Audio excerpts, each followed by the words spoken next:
ஒண்ணு பேசாது மீனாட்சி, விளக்கேத்துமா. நல்ல நேரம் போயிட்டு இருக்குமா.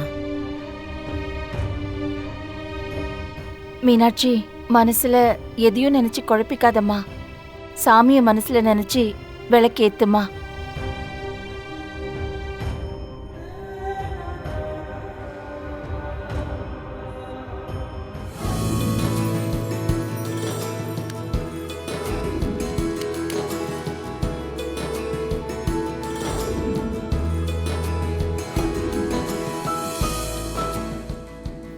மீனாட்சி, பெரியவங்க கிட்ட ஆசீர்வாதம் வாங்கிக்கோ. முதல்ல அம்மா கிட்ட ஆசீர்வாதம் வாங்கிக்கோமா. அப்பா, என்ன விளையாடுறீங்களா? இவன் பண்ண காரியத்தால அப்பத்தா சரியான கடுப்புல இருக்கு. இதுல ஆசீர்வாதம் வேற பண்ணுமா? டேய், நீ சூதாடி பணத்தை தோத்த போவோம் அப்பத்தா கடுப்புல தான் இருந்தாங்க. ஒன்ன மன்னிச்சு ஏத்துக்கல, அந்த மாதிரிதான் இதுவும். மனோ, இப்ப எதுக்கு தேவையில்லாம அந்த பேச்செல்லாம் எடுக்கிற? மதனே, நான் உண்மையை தான் சொல்றேன். ஓ, இந்த வீட்ல நடக்கிற ஒவ்வொரு கல்யாணத்துலயும் ஒவ்வொன்னு நடக்குது. நானும் பல உண்மைகளை சொல்லட்டுமா? அக்கா, அவர் ஒரு பேச்சுக்கு தானே சொல்றாரு, நீங்க ஏன் கோவப்படுறீங்க? தேவி, இருக்கிற பிரச்சனை போதாதுன்னு நீ வேற புதுசா ஆரம்பிக்காதம்மா. நானும் என் புருஷனும் எங்க பாட்டுக்கு இருக்கோம். புதுசா ஒருத்தைய கண்டுட்டு என்னையும் என் புருஷனையும் மட்டம் தட்டி பேசுறிய நீங்க?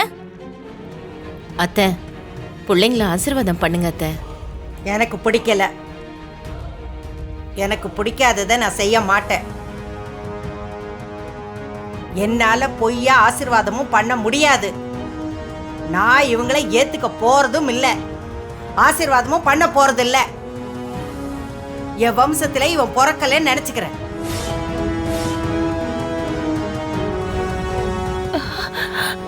அம்மா, அம்மா, அப்படியெல்லாம் சொல்லாதீங்க. நீங்க வாழ்ந்தவங்க, எல்லாத்தையும் பார்த்திருக்கீங்க. இவங்க இனிமேதான் வாழ போறாங்க. உங்களோட ஆசீர்வாதம் கண்டிப்பா வேணும். அத்தை, எங்களுக்காகவாவது நீங்க மனசு இறங்க கூடாதா? என் முடிவுல எந்த மாற்றமும் இல்ல.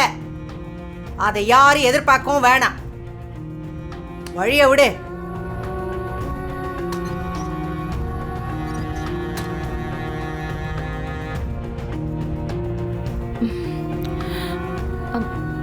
அண்ணே, நீங்க வாங்க. தேனி, அந்த பூத்தட்டை எடுத்துட்டு வா. வாங்க வாங்க சம்பந்தி, வந்து நில்லுங்க.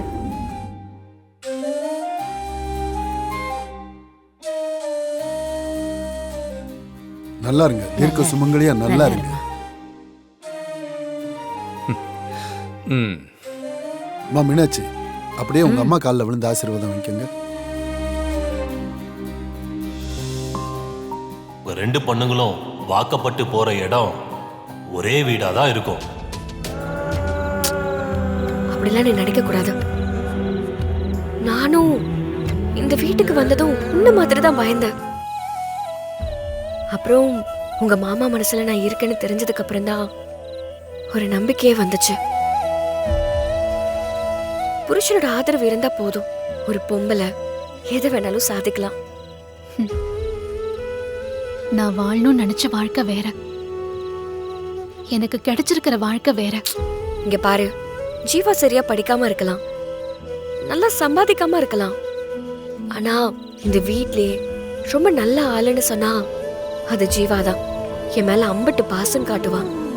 கல்யாண மண்டபத்துல கூட என்னை திருட்டு பழியில இருந்து காப்பாத்தினா. எனக்கு ஒரு பிரச்சனைனா மொத ஆளா ஜீவாதான் வந்து நிப்பான். அப்படி இருக்கும்போது உன்னை சும்மா விட்டுருவானா? நல்லவன் தான் இப்படி செய்வானா? அதுல எனக்கும் கோபம் இருக்கு. ஆனா அவன் ஏன் இப்படி செஞ்சான்னு இப்ப வரைக்கும் எனக்கு புரியல. ஆனா கண்டிப்பா அவனுக்கு சப்போர்ட்டா தான் இருப்பான். அவனால மட்டும் இல்ல, யாராலையும் எனக்கு சப்போர்ட்டா இருக்க முடியாது. ஏண்டி அப்படி சொல்ற? மத்தவங்களுக்காக கூட பாட்டி எங்களை ஆசீர்வாதம் பண்ணல பாரு. அவங்களுக்கு சும்மாவே என்ன கண்டா பிடிக்காது. இப்ப சொல்லவே வேணாம், என் மேல இருக்கிற கோவத்துல உன்னையே அவங்க படாத பாடு படுத்துனாங்க. இப்ப நானே வந்து கிடைச்சிருக்கேன், சொல்லவா வேணும்? பாட்டி கோவத்துல பேசினதெல்லாம் நீ மனசுல வச்சுக்காத. இங்க பாரு, ஜீவா செஞ்சது சரியா இல்லையான்னு தெரிஞ்சுக்க கொஞ்சம் டைம் எடுத்துக்க. இன்னைக்கு தப்புன்னு தெரிஞ்சது நாளைக்கு சரின்னு தெரியலாம். முடிவெடுத்துட்டு யோசிக்காம யோசிச்சு முடிவெடு. நீயா இப்படிலாம் பேசுறன்னு எனக்கு ஆச்சரியமா இருக்கு தேனு. இத்தனை நாள் வாழ்க்கையில கிடைச்ச அனுபவம் தான் இன்னைக்கு இப்படி என்ன பேச வச்சிருக்கு. எல்லாத்துக்கும் ஒரு சந்தர்ப்பம் வரும், வாய்ப்பு வரும். அது வர வரைக்கும் அம்மாவை மனசுல வச்சுக்கிட்டு காத்துரு. அம்மாவை காப்பாத்த நீ இவ்ளோ கஷ்டப்பட்டதே அவங்களுக்கு எதுவும் ஆகக்கூடாதுன்னு தான். நம்ம நல்லதே நினைப்போம், நல்லதே நடக்கும்.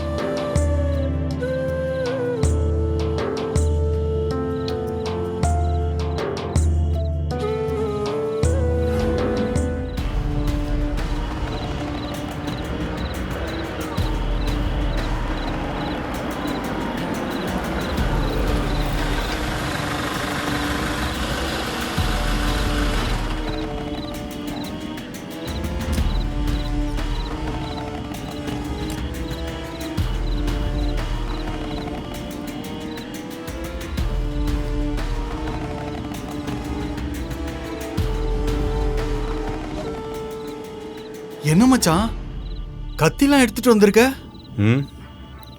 இதுக்கு ஒரு வேலை கொடுக்கலாமேனு தான்.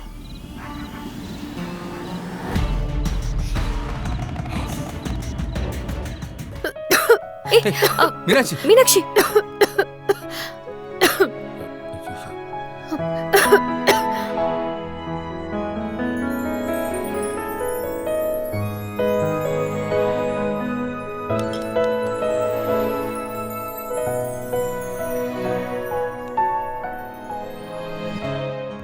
ரொம்ப காரமா இருக்கா? இல்ல அத்தை. பார்த்து.